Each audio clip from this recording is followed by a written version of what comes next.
하나님 말씀 로마서 16장 1절로 27절까지입니다. 로마서 16장 1절로 27절입니다.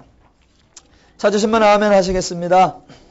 천천히 합독하십니다. 시작.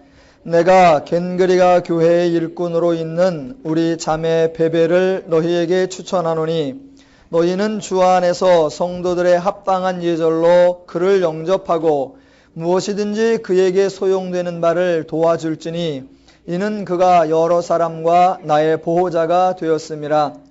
너희는 그리스도 예수 안에서 나의 동역자들인 브리스가와 아굴라에게 문안하라. 그들은 내 목숨을 위하여 자기들의 목까지도 내놓았나니 나뿐 아니라 이방인의 모든 교회도 그들에게 감사하느니라. 또 저희 집에 있는 교회에도 문안하라.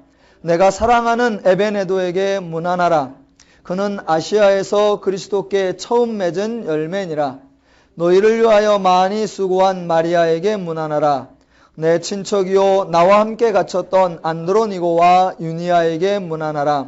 그들은 사도들에게 존중이 여겨지고 또한 나보다 먼저 그리스도 안에 있는 자라.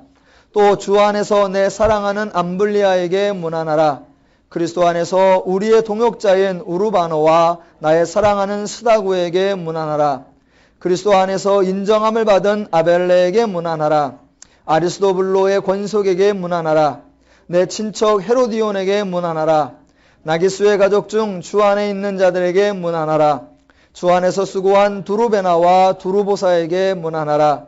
주 안에서 많이 수고하고 사랑하는 버시에게 문안하라. 주 안에서 택하심을 입은 루포와 그의 어머니에게 문안하라. 그의 어머니는 곧 내 어머니니라. 아순그리도와 블레곤과 허메와 바드로바와 허마와 및 그들과 함께 있는 형제들에게 문안하라. 빌롤로고와 율리아와 또 네레오와 그의 자매와 올름바와 그들과 함께 있는 모든 성도에게 문안하라. 너희가 거룩하게 입맞춤으로 서로 문안하라. 그리스도의 모든 교회가 다 너희에게 문안하느니라. 형제들아, 내가 너희를 권하노니 너희가 배운 교훈을 거슬러 분쟁을 일으키거나 거치게 하는 자들을 살피고 그들에게서 떠나라. 이 같은 자들은 우리 주 그리스도를 섬기지 아니하고 다만 자기들의 배만 섬기나니 교활한 말과 아첨하는 말로 순진한 자들의 마음을 미혹하느니라. 너희의 순종함이 모든 사람에게 들리는지라. 그러므로 내가 너희로 말미암아 기뻐하노니 너희가 선한데 지혜롭고 악한데 미련하기를 원하노라. 평강의 하나님께서 속히 사탄을 너희 발 아래에서 상하게 하시리라.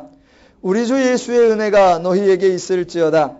나의 동역자 디모데와 나의 친척 누기오와 야손과 소시바더가 너희에게 문안하느니라. 이 편지를 기록하는 나 더디오도 주 안에서 너희에게 문안하노라. 나와 온 교회를 돌보아주는 가이오도 너희에게 문안하고 이 성의 재무관 에라스도와 형제 구아도도 너희에게 문안하느니라.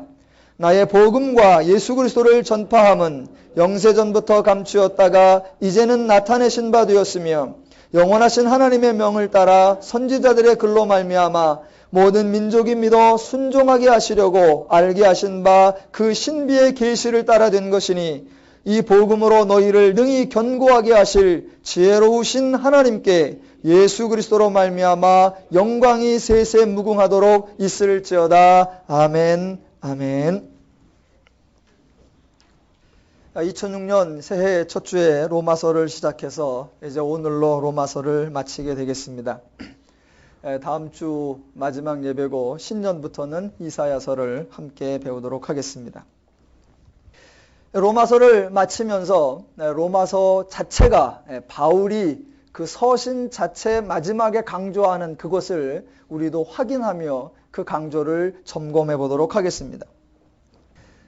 영화를 보러 가보면 극장에 좌석이 배치되어 있습니다. 그래서 그 좌석에 앉아서 보도록 되어 있습니다. 오는 사람대로 그 좌석에 앉아서 보면 다음 사람도 그대로 앉아서 보면 모든 것이 자연스럽고 편안합니다. 그런데 앞 사람이 일어서서 계속해서 서서 보게 되면 다음 사람이 보이지 않으니까 뒷사람도 일어나게 되고 그래서 결국은 전부가 다 일어서서 보게 됩니다. 오늘날 사람들이 인생을 꼭 그렇게 사는 것 같습니다. 다 같이 앉아있으면 되는데 한 사람이 일어나니까 나만 앉아있으면 안 될 것 같아서 다 같이 일어서서 보는 것, 그렇게 인생을 사는 것 같습니다. 아이들 과외를 봐도 마찬가지입니다. 정규 수업을 배우는 중 부족한 과목이 있으면 잠시 보충하는 과정으로 과외를 하는 것이 예전의 방식이었습니다. 그런데 한 학생, 두 학생이 과외를 하더니 이제 전부 다 과외를 합니다. 그래서 이제는 과외를 해도 성적이 오르지를 않습니다. 가장 지혜롭게 사는 것 같은데 인간들이 가장 미련하게 사는 것 같습니다. 인간끼리 서로 인정하며 살면 가장 행복한데 인간끼리 서로 경쟁하며 살기에 가장 불행합니다. 성경은 어려운 일, 복잡한 이야기를 말하는 것이 절대로 아닙니다. 성경은 인간의 행복을 말하고 있습니다.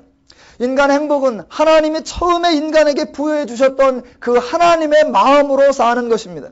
죄의 마음이 아닌 하나님의 마음으로 사는 것, 그것이 행복을 누리는 것입니다. 하나님의 세상에서 하나님의 마음으로 하나님의 사람들과 하나님의 은혜를 누리며 사는 것, 그게 인간의 행복한 삶입니다. 바울도 로마서 전체를 통해 그것을 강조하고 있습니다. 이제 성도는 죄의 가치와 죄의 기준을 벗고 하나님의 가치와 하나님의 기준과 하나님의 마음을 가진 한 몸이요 한 지체요 연합된 자인 것을 깨달아 알고 그것을 누리며 사는 것이라고 우리에게 가르칩니다. 지난주에 살펴본 대로 바울은 자신과 성도들을 동일하게 생각했습니다. 자신이 성도이듯 로마의 성도들도 성도라고 여겼습니다. 그래서 사도인 자신과 성도인 로마 성도들 간의 차별과 우열을 만들지 않았습니다. 바울은 모든 사람이 동일한 사역자요, 동일한 동역자다라고 말했습니다. 오늘날 우리가 익숙한 전임 사역자, 파트 사역자 또는 목회자, 성도, 그런 구분을 전혀 가지고 있지 않았습니다. 그러한 바울의 신앙의 인식이 오늘 로마서 16장에 여러 성도들을 소개하는 표현에 담겨 있습니다. 몇몇 구절들을 읽어보도록 하겠습니다. 16절 3절에 보면 너희가 그리스도 예수 안에서 나의 동역자들인 이라고 나오고 16장 9절에 그리스도 안에서 우리의 동역자인 16장 10절 그리스도 안에서 인정함을 받은 16장 12절 주 안에서 수고한 16장 13절 주 안에서 택하심을 입은 이렇게 각 사람을 소개합니다. 사람들은 자신의 역할을 강조하며 자신의 일이 특별히 소중하다고 그것을 부각시키려고 노력합니다. 그런데 누가 더 소중하며 누구의 일이 더 중요하냐라고 하는 논쟁은 아무런 의미가 없습니다. 하나님이 허락하신 것은 각각 모두 다 소중한 기능이 있습니다. 바울은 자신이 하나님의 부르심에 의해 사도가 되었고 성도들 또한 하나님의 부르심에 의하여 성도가 되었고 자신이 하나님께 사명을 받은 것처럼 성도들 또한 하나님께로부터 사명과 은사를 받아 감당하고 있기에 동일하다는 것을 인정하고 있는 것입니다. 죄인들은 자꾸 구분을 지으려고 합니다. 그런데 얼핏 보면 그 구분 짓는 게 합당해 보이기도 합니다. 정말 소중한 일이 있고 그저 그러한 사소한 일이 있는 것 같습니다. 내가 하는 소중한 일과 저 사람이 하는 그 사소한 일을 동일하다라고 여기기란 쉽지 않습니다.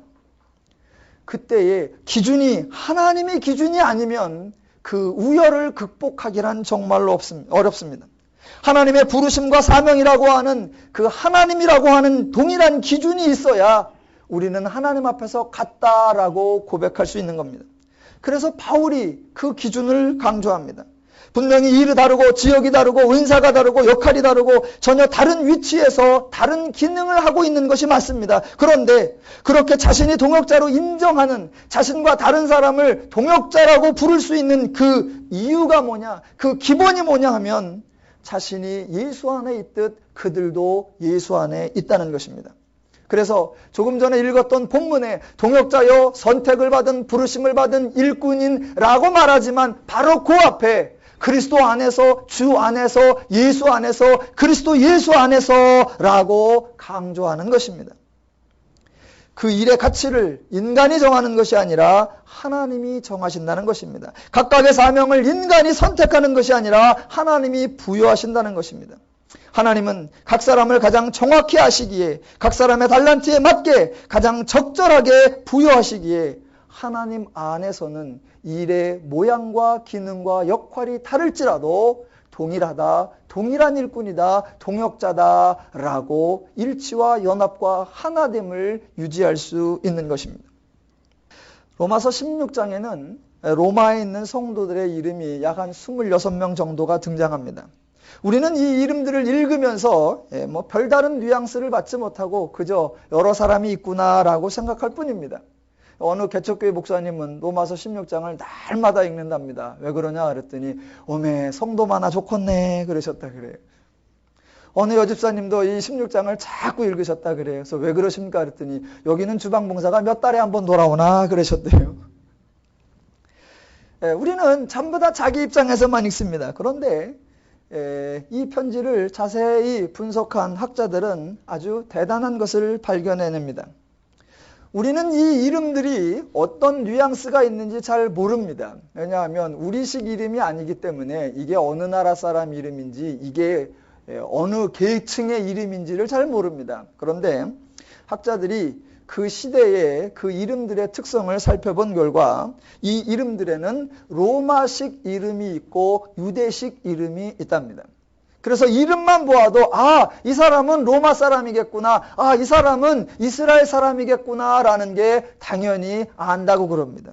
우리는 잘 몰라요. 그런데 우리 교회에도 마찬가지입니다. 우리 교회에도 우리 한국 저와 같은 성도님들이 계시고 또 우리 일본에서 오신 성도님도 저희와 함께 예배들을 드리시고 있습니다. 그래서 제가 만약 우리 신창호 집사님 그러면 한국 사람이구나. 그런데 우리 요네카와 집사님 그러면 일본인이 계시구나.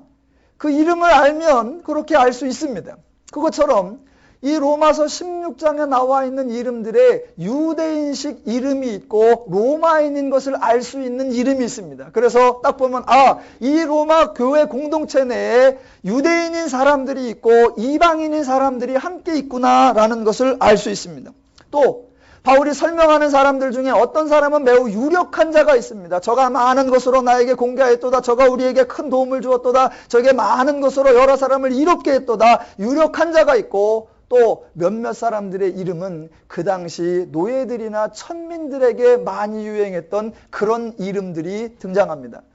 로마 교회 내에는 유력자도 있었지만 미천한 자들도 있었구나라는 것을 알 수 있고 또 이 이름들 중에 남자의 이름도 있고 여자의 이름도 6 내지 7명이 등장합니다. 또 자신과 같은 사도도 있고 성도도 있고 성도들 중에 자신보다 더 먼저인 자도 있고 나중인 자도 있고 즉 바울은 지금 이 로마서 16장에 그 모든 이방인과 유대인, 유력자와 미천한 자, 남자와 여자, 성도와 사도 모두를 다 아울러서 소개하고 있습니다. 바울이 로마서 전체에서 하나님 안에서 하나님과 인간이 화해하고 인간이 인간이 화해하고 하나님이 인간과 더불어 화목한 것처럼 인간이 인간과 더불어 화목하게 하는 것을 누리며 그것을 삶 속에 구현하며 살라고 한 것을 이 16장에서 그 모든 사람의 이름들로서 증거하고 있는 것입니다. 그렇게 로마에 있는 교회들에게 문안을 하고 나서 이제 17절부터 마지막으로 이제 권면을 합니다. 물론 마지막 17절만 아니라 로마서 전체는 로마에 있는 성도들에게 너희가 이런 것을 좀 알기를 원한다라고 하는 가르침이요 부탁이었습니다. 그 부탁의 내용은 너희가 구원받은 성도라고 하는 사실, 하나님께서 너희를 새로운 존재로 만들어 놓았다는 사실을 알라라는 것이었습니다. 그래서 바울은 구원을 설명할 때 꼭 대조하여서 설명합니다. 전에는 너희가 어떠하였다. 그런데 이제는 너희가 어떻게 되었다라고 대조하여서 우리에게 설명을 해줍니다. 로마서 5장에 보면 이렇게 나옵니다. 우리가 아직 연약할 때에, 우리가 아직 죄인 되었을 때에, 우리가 원수 되었을 때에 라고 하다가 그 다음 절에 이제는 하나님과 화목되었다라고 표현합니다. 또 6장에 가보면 20절부터 너희가 죄의 종이 되었을 때에는 의에 대하여 자유하였느니라. 너희가 그때에 무슨 열매를 얻었느뇨. 이제는 너희가 그 일을 부끄러워하나니 이는 그 마지막이 사망임이니라. 그러나 이제는 너희가 죄에게서 해방되고 하나님께 종이 되어 거룩함에 이르는 열매를 얻었으니 이 마지막은 영생이라. 그러니까 전과 이제를 비교합니다. 또 7장에 가보면 5절에도 우리가 육신에 있을 때에는 율법으로 말미암는 죄의 정욕이 우리 지체 중에 역사하여 우리로 사망을 위하여 열매를 맺게 하였더니 이제는 우리가 얽매였던 것에 대하여 죽었으므로 율법에서 벗어났으니 이러므로 우리가 영의 새로운 것으로 섬길 것이요 라고 나오고, 또 전에 법을 깨닫지 못할 때에는 이라고 했다가 8장에서 그러므로 이제 그리스도 예수 안에 있는 자에게는 결코 정죄함이 없다라고 대조해서 설명합니다. 이것은 바울의 패턴입니다. 바울이 에베소에 있는 교회들에게 쓴 그 에베소서에도 동일하게 나옵니다. 에베소서 2장을 제가 한번 읽어보겠습니다. 너희의 허물과 죄로 죽었던 너희를 살리셨도다. 그때에 너희가 그 가운데서 행하여 이 세상 풍속을 줬고 공중의 권세 잡은 자를 따랐으니 곧 지금 불순종의 아들들 가운데서 역사하는 영이라. 전에는 우리도 다 그 가운데서 우리 육체의 욕심을 따라 지내며 육체와 마음에 원하는 것을 하여 다른 이들과 같이 본질상 진노의 자녀이었던.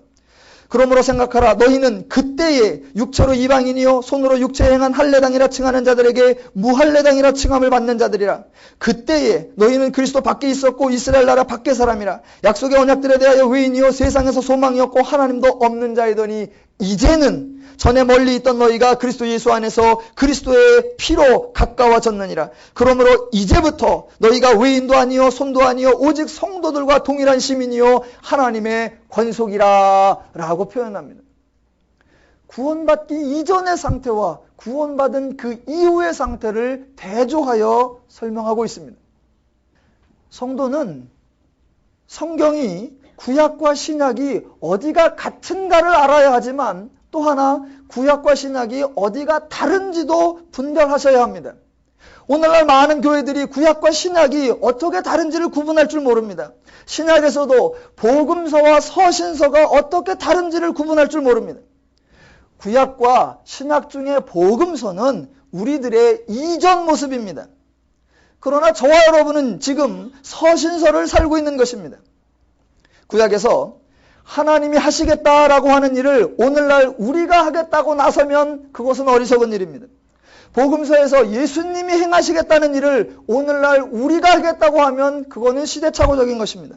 또한 구약에서 하나님이 행하시어 이루어 놓으신 일을 오늘날 우리가 마치 못 받은 것처럼 해서는 안 됩니다. 또 복음서에서 예수님이 이미 이루어 놓으신 일을 오늘날 마치 우리가 아무것도 없는 것처럼 해서도 절대로 안 됩니다. 구약에 보면 하나님이 복 주신다라고 말씀하셨습니다. 그러면 우리는 야, 구약에 하나님이 복 주신다고 하셨구나. 그러니까 그 약속을 부여잡고 있자. 이렇게 말하면 어리석은 것입니다. 그 구약에 복 주신다고 하신 그 약속이 이루어져서 그 복을 가지고 있는 사람이 오늘 저와 여러분입니다. 복음서에서 예수님께서 내가 너희에게 평안을 주겠노라 라고 말씀하셨습니다. 그래서 우리는 지금 그 평안을 기다리고 있는 자들이 아니라 그 평안을 받아서 그 평안을 누리고 있는 분들이 바로 저와 여러분입니다. 구약과 복음서에 미래적 약속을 선포한 것이 있다면 그것은 이제 저와 여러분이 모두 소유하고 완성하고 성취한 저와 여러분의 내용입니다. 오늘날 교회가 이것들을, 오늘날 성도들이 바로 이 내용을 분별하지 못합니다. 만약 제가 여러분에게 여러분 구약의 하나님께서 축복을 주시겠다고 했고 구약의 하나님께서 은혜를 주시겠다고 했고 구약의 하나님께서 이런저런 약속을 하셨습니다. 이제 여러분이 충성하시면 그 약속을 다 받으실 수 있고 이제 여러분이 하나님을 감동시키시면 그 은혜 다 받으실 수 있습니다. 그 복 많이 받으시기 바랍니다 라고 말을 한다면 그것은 성도에게 복 받으라고 꿈을 주고 소망을 주고 기대를 주는 것이 아니라 바보 같은 짓을 하는 것입니다. 이미 다 가진 분들을 기만하고 속이는 것입니다. 그저 복 받아라, 은혜 받아라, 잘 되라 그런 좋은 말이 아니라 옳은 말이 좋은 말입니다. 여러분이 이제 해외여행을 가신다고 합시다. 그래서 티켓을 구입하셔서 드디어 이제 비행기에 타셨습니다. 여러분이 딱 좌석에 앉아서 안전벨트를 매시니까 그때 이제 스튜어디스가 안내방송을 합니다. 그런데 안내방송을 이렇게 하면 안 됩니다. 제가 한번 흉내를 내보겠습니다. 오늘도 본 비행기를 탑승해 주셔서 대단히 감사합니다. 이제부터 여러분이 받으실 서비스는 여러분이 저에게 얼마나 충성하느냐에 따라서 달라집니다. 여러분이 저에게 따뜻한 미소와 고운 말을 하시면 제가 차를 드릴 것이고, 여러분이 저를 기쁘게 하고 아양을 떨면 기내식을 줄지 안 줄지를 결정할 것이며, 여러분이 기장님을 감동시키시면 혹시 뜰 줄도 모릅니다. 또 여러분이 돈을 많이 내신다면 영화도 가끔 틀어드리겠습니다. 여러분의 행위에 따라 여러분의 받을 것이 달라집니다. 이것은 소망을 주는 것이 아니라 사기입니다. 안내방송은 반대로 해야 됩니다. 여러분을 환영합니다. 이 비행기는 전적으로 여러분을 위한 것입니다. 여러분에게 안전한 여행을 보장하겠고, 몇 끼마다 여러분이 배불리 드실 수 있도록 모든 것을 제공하겠고, 여러분이 원하시는 한 따뜻한 자와 맛있는 음료를 풍성하게 제공해드리겠습니다. 여러분은 이 비행기의 주인이십니다. 이 비행기에 소유된 모든 것을 만끽하시고 누리시고 즐기시기 바랍니다. 저와 여러분은 이제 비행기에서 어떤 혜택을 받아내기 위해 노력하는 자들이 아닙니다.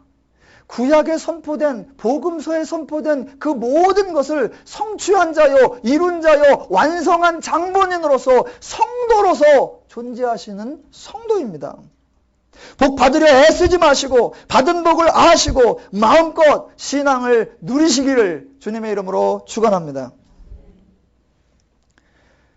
16장에서 바울이 여러 성도들을 소개합니다. 그 성도들의 수고와 충성에 대해서 아주 은혜가 되게 말을 하고 있습니다. 그런데 그 어디에도 그렇게 축복을 충성을 하였으니, 그렇게 헌신을 하였으니 더 큰 복을 받으리라, 더 큰 면류관을 받으리라, 더 큰 상급을 받으리라, 그런 말들이 한 군데도 없습니다. 바울 자신도 바울이 소개하는 사람들 못지않게 하나님을 향하여 충성과 헌신과 열심을 내었습니다. 그런데 로마서 전체에서 바울은 자신의 이야기를 한마디도 하지 않습니다. 우리가 알고 있는 것은 로마서에서 바울이 자신이 소개하는 바울이 아니라 사도행전에서 누가가 소개하는 모습을 알고 있을 뿐입니다. 바울은 자신이 한 일이 무엇인지 별로 소개하는 것이 없습니다. 왜? 정작 한 일이 별로 없기 때문입니다. 바울은 어떤 과업을 이룬 것이 아니라 자신이 하나님의 성도됨을 누리고 있으며, 하나님 안에서 모든 계층과 모든 장벽을 뛰어넘어 연합과 화해와 일치되게 하신 그 성도됨을 누리며 살았던 것입니다. 바울은 자신의 편지가 신약성경으로 묶일 줄 몰랐습니다. 자신의 전도 여행이 오늘날 많은 사람들에게 그렇게 귀감이 될 줄 몰랐습니다. 오늘날 우리가 평가하는 평가를 바울 자신은 알지 못했습니다. 그러면서도 바울은 그렇게 즐거워하며 기뻐하며 로마에 있는 모든 성도들과 하나됨과 연합됨과 일치됨을 누리며 살았던 것입니다. 바울의 상급은 그런 삶을 살 수 있었다는 것, 바울이 받은 능력과 은혜는 그렇게 할 수 있었다는 것 자체, 바로 그것이었습니다. 바울은 편지를 정리하면서 마지막에 신중하게 부탁을 합니다. 17절에 형제들아, 내가 너희를 권하노니 너희가 배운 교훈을 거슬러 분쟁을 일으키거나 거치게 하는 자들을 살피고 그들에게서 떠나라 입니다. 그들에게서 떠나다라는 말은 다른 표현으로 하면 그들과 혼합되지 말고 너는 너의 자리를 지키라라는 표현입니다. 이 말은 얼핏 생각하면 지금까지의 바울의 가르침과는 조금 다른 것 같습니다. 바울은 지금까지 연약한 자의 짐을 감당하라, 그들을 받아주어라, 비판하지 마라, 인정하고 돌보아라, 너에게는 자격과 권리가 있을지라도 상대방의 관점에서 그 앞에 거칠 것을 두지 말라라고 그렇게 말했었습니다. 그런데 지금은 그런 사람이 있거든 그들에게서 떠나라라고 말합니다. 잘 분별하셔야 합니다. 사람들은 늘 자신을 중심으로 생각합니다. 모든 것을 자기에 맞춥니다. 어느 조직이 있다고 생각합시다. 그 조직에 개혁을 한다고 하면 사람들은 자기는 거기 있고 다른 사람이 나가야 한다라고 합니다. 그래서 늘 그 사람만 없으면 좋겠다. 누구누구만 없으면 분위기가 좋을 텐데, 누구누구만 없으면 모두가 행복할 텐데 라고 말합니다. 변화를 주어도 마찬가지입니다. 나는 가만히 있고 저 사람이 바뀌고 다른 사람이 바뀌어야 한다라고 생각을 하고 또 다른 사람을 바꾸려고 노력들을 합니다.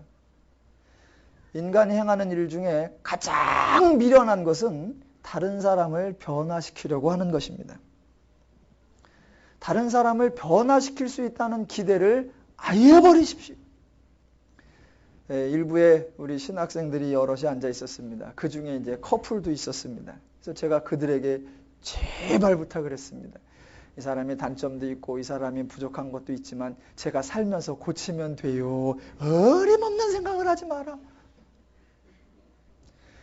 24시간 붙어 살면서 그렇게 온갖 서비스를 다 제공하면서 고치려고 해도 안 고쳐지는 그런 사람들을 목사가 일주일에 한 번 설교해서 변화시키고 바꾸고 불가능합니다. 인간은 인간을 변화시킬 수 없습니다. 다른 사람을 변화시키려고 하는 꿈도 꾸지 마시고 계획도 세우지 마시고 애쓰지도 마십시오. 그것은 불가능한 일입니다. 바울이 로마서를 다 설명한 후에 연합하라, 일치하라, 하나됨을 누리라, 받아주라, 용납하라, 수용하라, 상대의 짐을 감당하라 그렇게 다 말해놓고 결론이 뭐냐면 혹시 문제가 생기면 너는 그들에게서 떠나라 라고 말한단 말이에요. 왜 이렇게 말을 하는가? 문제가 있으면 그들을 변화시키고 모르는 자가 있으면 가르쳐내고 부족한 자가 있으면 강하게 만들어내고 적극적으로 능동적으로 진취적으로 그렇게 해내라. 왜 그렇게 말하지 않고 떠나라 라고 말하는지 그 이유를 아셔야 합니다. 자, 17절 다시 한번. 바울은 저희에게서 떠나라고 말합니다. 다른 교훈을, 즉 너희가 배운 그 교훈과 다른 교훈을 하면, 틀린 교훈을 하면 그 사람을 바로잡으려고 같이 상대하지 말고 내가 그들에게서 떠나라 라는 말입니다. 즉 그들과 섞이지 말라라는 것입니다. 아예 상종하지 말고 딴 교회로 가고 딴 단체로 가라 이런 얘기가 아니라 그들의 생각에서 떠나고 그들의 기준에서 떠나고 그들의 계획들에서 떠나고 그들의 행동에서 떠나라라는 말입니다.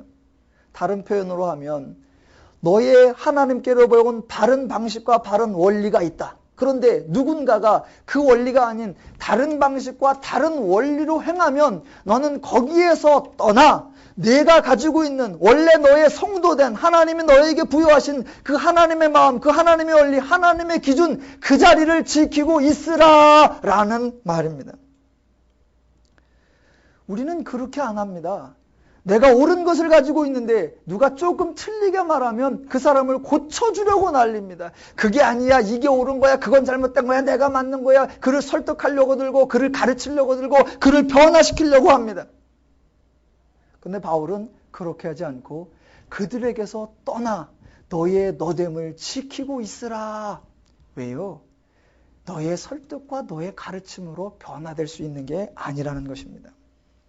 또 거슬러 분쟁을 일으키는 무리가 있으면 분쟁을 재우겠다고 또 다른 모임을 만드는 것이 아니라 그 분쟁에 끼어들지 말라라고 말하는 것입니다. 그저 방관만 하고 있는 것이 아니라 분쟁을 일으키지 말고 자신의 자리를 지키고 있는 것, 그것이 하나됨, 연합됨, 일치됨을 지키고 있는 훨씬 더 큰, 훨씬 더 소중한, 훨씬 더 가능성이 있는, 아니 확실한 일이라는 것을 우리에게 말해주는 것입니다.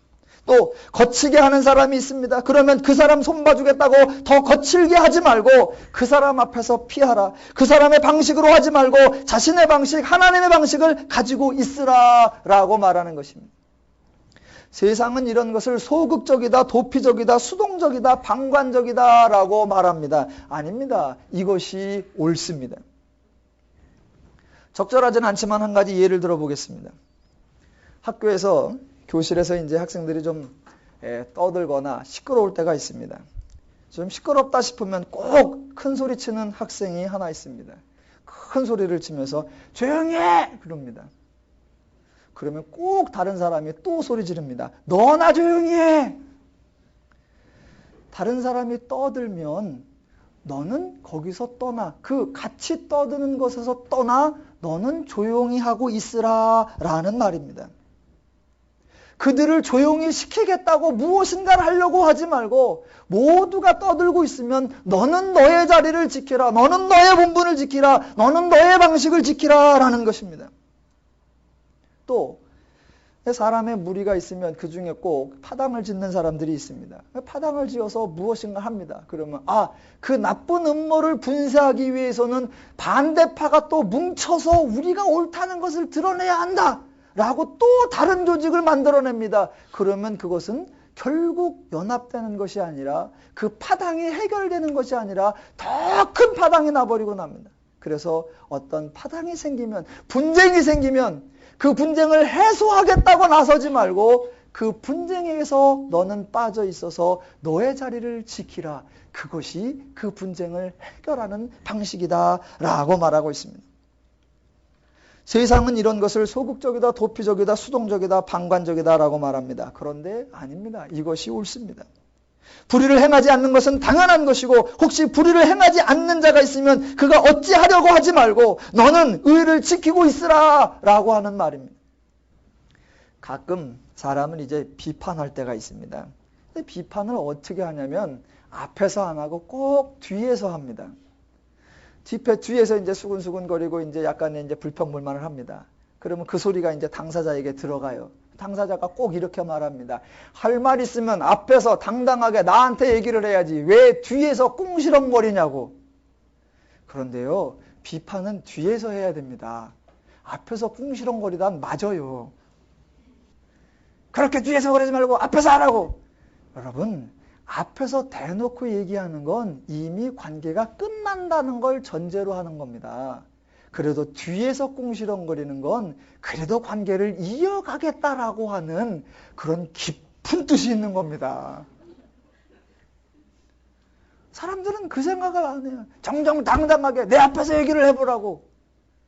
그런데 그에 대한 불평을 얘기할 때 앞에서 대놓고 그렇게 하는 건 이미 끝나는 거예요. 성경은 그렇게 말합니다. 다른 교훈을 말거나 하거나 분쟁을 하거나 거스려 행하는 자들이 있으면 거기서 피하라. 이게 소극적이고 방관적이고 방치적이고 그저 나 몰라라 하는 그것이 아닙니다. 거기에서 떠나 내 바른 교훈과 하나됨과 연합됨과 옳은 것을 지키고 있는 이 일이 얼마나 크며 이 일이 얼마나 소중한가를 깨달으셔야 합니다. 가만히 있으면 아무것도 안 되지 않느냐 그렇게 반문할 수 있습니다. 자신의 자리만 지키고 있으면 무슨 일이 이루어질 수 있겠느냐 그렇게 반문하실 수 있습니다. 예, 맞습니다. 자기만 지키고 있으면 아무것도 이루어지지 않습니다. 그런데 왜 성경은 그렇게 말씀하시는 줄 아십니까? 이게 세상의 가르침과 성경의 가르침이 근본적으로 다를 수밖에 없는 이유입니다. 성경은 성도를 이미 다 이룬 자다라고 말하기 때문입니다. 이제부터 열심을 내고 충성을 내고 서로 경쟁해서 다투어 얻어낼 것이 없다라고 말하는 것입니다. 누군가가 어떤 노력을 하면 그와 맞서려고 그보다 더 큰 노력을 하는 것이 아니라 아예 그와는 다른 기준과 다른 방식과 다른 원리를 고수하고 있는 것, 이것이 소중하다는 것입니다. 수동적, 피동적이 아니라 다른 존재라고 하는 사실, 다른 방식이라고 하는 것을 간직하고 있어야 합니다. 다른 목적을 위해 무엇인가를 하지 말고 너의 온전함, 너의 성도됨을 지키고 있으라. 이것이 가장 잘하는 것이며 그것만이 유일한 방식이며 그것은 성도만이 할 수 있는 일입니다. 사람들은 이걸 모릅니다. 본인의 성도됨을 모르고 본인이 다 이루어온 걸 몰라요. 18절에 가보겠습니다. 이런 사람들은 우리 주 그리스도를 섬기는 것이 아니라 자기들의 배만 섬기나니 교활한 말과 아첨하는 말로 순진한 자들의 마음을 미혹하느니라. 자신을 지키라라는 말, 그들에게서 떠나라. 다른 말로 자신을 지키라. 그 말은 저들이 미혹할 때 미혹당하지 말라라는 말입니다. 그런데 미혹은 언제 당하느냐? 잘 모를 때 당합니다. 아는 자는 이게 미혹인지 아닌지를 압니다. 아, 이게 거짓이구나 알아요. 이건 미련한 짓이구나 그걸 압니다. 그래서 당하지 않습니다. 그런데 모르는 자는 정말로 잘 모릅니다. 모르니까 미혹을 당하는 거예요. 미혹을 당하지 않는 방법은 잘 아는 것입니다. 알지 않고 조심하면 된다. 예, 조심하면 됩니다. 조심하면 당하진 않아요. 그런데 조심하면 누리지는 못합니다. 제가 카드를 잘 사용할 줄 모릅니다. 요새는 뭐 신용카드, OK 캐시카드, 뭐 포인트 카드, 무슨 할인 카드, 전화에서 나오는 무슨 카드, 백화점에서 나오는 무슨 카드가 너무너무 많은데 저는 뭐 거의 그런 것을 사용하지 않습니다. 예전에 저에게 신용카드가 하나 딱 있었습니다. 어느 날 전화가 왔습니다. 뭐 누구 고객님 되십니까? 그래서 나 맞다고 그랬더니 어머 고객님을 위해서 좋은 게 준비됐대요. 제주도 2박 3일 뭐 어쩌고가 있고 뭐 이사할 때 몇 프로를 할인해 드리는 게 있고 뭐 좋은 음악을 보러 해 드리는 게 있고 뭐 비행기 타시면 뭐 어떻게 해 드리는 게 있고 다 고객님을 위한 거래. 그래서 그러냐고. 그러면 내가 할 일이 뭐요? 그랬더니 그냥 신용카드 번호만 불러주시면 됩니다. 그렇게 쉬워요? 그것만 하면 됩니까? 그랬더니 그렇대. 그래서 열심히 불러줬지요. 다 불러주고 나서 제가 맞는지 확인해 보세요. 그래서 다시 한번 불러줬습니다. 그랬더니 아무 일도 없어. 그래서 저는 몰랐죠. 한 2달 지났더니 저희 한 사람이 이게 뭔데 빠져나갈까? 이게 뭔데 빠져나갈까? 추적하니까 제가 불러준 신용카드에서 기십만 원이 계속 나가고 있었던 겁니다. 얼마나 혼이 났는지 2번 다시는 이제 카드 뭐 고객님 안녕하세요. 고객님을 소용없어. 그냥 다 끊어버려. 그 다음부터는 아예 카드가 없습니다. 하나도 없습니다. 저도 가끔 영화를 보러 가는데 어떤 사람은 영화 보러 가면 6,000원인데 무슨 카드에서 2,000원 할인받고 무슨 카드에 2,000원 받았고 2,000원 낸답니다. 저는 무조건 6,000원 딱 냅니다. 한번 모르니까 미혹됐었고 그래서 이제부터는 당하지 않으리라 조심합니다. 조심하니까 당하지는 한 번도 않는데 그렇다고 그 카드의 혜택은 한 번도 누려본 적이 없습니다. 저도 차를 운전을 하니까 주유를 할 때가 많이 있습니다. 뭐 주유당, 뭐 리터당 얼마가 할인돼서 포인트가 뭐 나오고 뭐 빵빵빵 뭐 포인트를 상품으로 바꿔 가세요. 전부 다 딴 나라 얘기입니다. 저는 아는 게 없습니다. 성도들에게 좀 알아서 누리라라고 해야 되면 나도 좀 알아서 누려야 되겠구나. 그래서 요새 카드를 좀 제가 연구는 아니고 그래서 신용카드 하나 하고 뭐 KTX 카드인가 그거 하고 이제 한 2개 생겼습니다. 그런 거는 이럴 수도 있고 저럴 수도 있습니다. 그러나 신앙적인 문제는 이럴 수도 있고 저럴 수도 있는 것이 아닙니다. 이미 받은 복을 안 받은 줄로 알고 있다면 얼마나 큰 불행이겠습니까? 그래서 다 가지고 있고 다 받아놓고 다 소유해놓고도 안 받은 줄로 알아. 복 받겠다고 은혜 받겠다고 신년에 금식해가며 돈 들여가며 부르짖는다면 이 얼마나 속 터지고 안타까운 일입니까? 그런데 이런 일이 허구한 날 발생합니다. 왜요? 모르니까. 그래서 바울이 로마서 전체를 통하여 성도의 성도됨을 깨달아 알게 하고 그 성도됨을 또 오버해서 남을 어떻게 하겠다고 나서지 말고 그런 일이 있으면 너의 자리를 지키며 절대로 설득력 있어 보이고 그럴듯해 보이고 훨씬 영향력 있어 보이고 이것보다 훨씬 옳아 보이는 그 모든 말들에 하나님의 진리, 하나님의 말씀 이외의 것들에 미혹당하지 말라라고 마지막으로 권면하는 것입니다. 교회의 정체성, 성도의 정체성을 잘 알아야 합니다. 교회는 목적과 성취를 위한 것이 아닙니다. 교회는 관계를 중요시하는 것입니다. 교회는 일을 중요시하는 것이 아니라 삶을 중요시합니다. 목적은 달성했는데 관계가 깨지는 건 너무너무 많습니다. 아주 바보 같은 짓입니다. 그래서 19절에 선한 데 지혜롭고 악한 데 미련하기를 원하노라. 지혜로울 때 지혜롭고 미련할 때 미련해야 합니다. 선한 것 그 자체에 정말로 중요합니다. 그런데 그 선한 것 때문에 관계가 깨지고 사람이 다쳐서는 안 됩니다. 악한 것, 분별하는 것 중요합니다. 그러나 악한 것 때문에 관계가 깨지고 사람이 다쳐서는 안 됩니다. 중요한 것은 사람이고 중요한 것은 삶이고 중요한 것은 관계입니다. 기독교를 진리라고 말합니다. 진리가 뭐냐? 예전에 어느 철학자가 말하기를 진리는 그것을 위해 죽을 수 있는 그럴 가치가 있는 것이 진리다라고 말했습니다. 그런데 예수님은 전혀 다르게 말씀하십니다. 진리가 뭐냐? 예수님은 진리를 말씀하실 때마다 반드시 생명과 연계해서 말씀하십니다. 그것도 영생을 말씀하십니다. 진리는 그것을 위해 죽을 수 있는 것이 아니라 그것 때문에 살아나는 것, 그것이 진리입니다.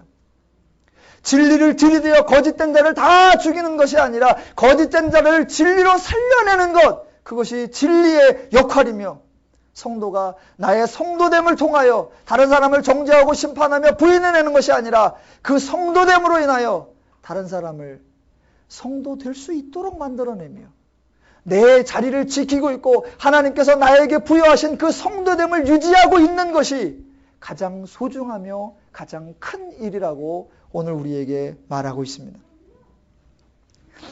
사람들은 누림의 방식을 많이 혼돈합니다. 누림의 가장 대표적인 이 주제 단어들은 누림, 자유, 평화, 안식, 기쁨, 즐거움 이런 것들입니다.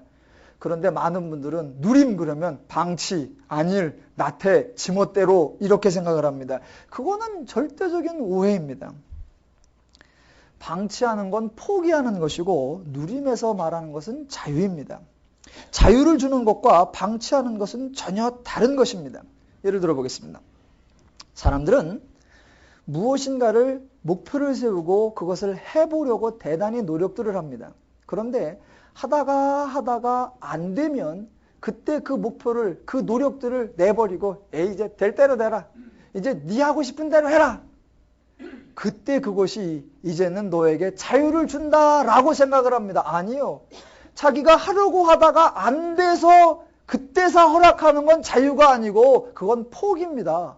그건 말 그대로 네 멋대로 하라입니다. 자유라는 건 아예 처음부터 자유입니다.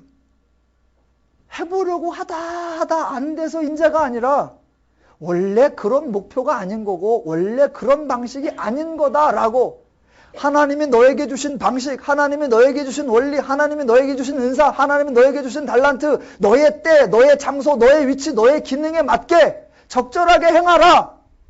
처음부터 자유는 자유로 시작해서 자유로 진행되고 자유로 가야 합니다. 성도가 자신이 받은 위치와 자신이 받은 역할을 지키고 있는 것은 적극적인 행동이요, 치유적인 행동이요, 회복의 행동입니다. 남을 변화시키려고 하지 말고 내가 성도가 되었으니 너를 지키고 있으라. 이것이 성경이 성도에게 권면하는 것입니다. 성경은 무엇을 하라고 하지 않습니다. 성도는 이미 되어진 자요, 성도는 이미 완성된 자요, 성도는 이미 다 이룬 자입니다. 성도는 이제 죽음에서 일어나야 하는 자가 아니라 일어나 있는 자로서 넘어지지 말아야 합니다. 성도는 이제 우리가 하나 되자라고 하는 것이 아니라 하나님이 하나 되게 하신 것을 지키고 있으며 유지하고 있으며 누리는 자들이어야 합니다. 우리는 하나님이 아무것도 안 해놓으신 줄로 압니다. 그래서 다 하려고 합니다. 하나가 되자, 연합하자, 일치하자, 목표를 이루자, 달성하자, 성공하자, 성취하자. 그런 목표, 그런 기준이라고 하면 세상의 방식이 다 맞습니다. 그런데 성경은 하나님이 계시고 하나님이 너를 이루어 놓으셨고 너를 이루신 하나님이 저 사람도 이루시고 너에게 역사하시는 그 하나님이 저에게도 역사하시니 하나님이 너를 인정한 것처럼 그를 인정하고 있으니 너는 너의 너됨을 지키고 있으라. 그것이 하나됨을 지키는 것이며 연합함을 지키는 것이며 일치됨을 지키는 것이며 은혜를 누리는 것이며 하나님의 복을 삶 속에 구현하는 것입니다. 그러면 거기에는 갈등이 존재하지 않고 싸움이 존재하지 않고 분열이 존재하지 않고 다툼이 존재하지 않습니다. 그러면 거기에는 인간의 불행이 존재하지 않습니다. 부부간에도 평상시에는 안 싸웁니다. 그런데 언제 싸우느냐? 계획이 딱 생기는 순간 싸웁니다. 평상시엔 계획이 없으니까 뭐 조금 일찍 일어나 좀 늦게 나거나 좀 뭘 하거나 말거나 냅둡니다. 근데 내일 아침에는 우리가 서울을 간다.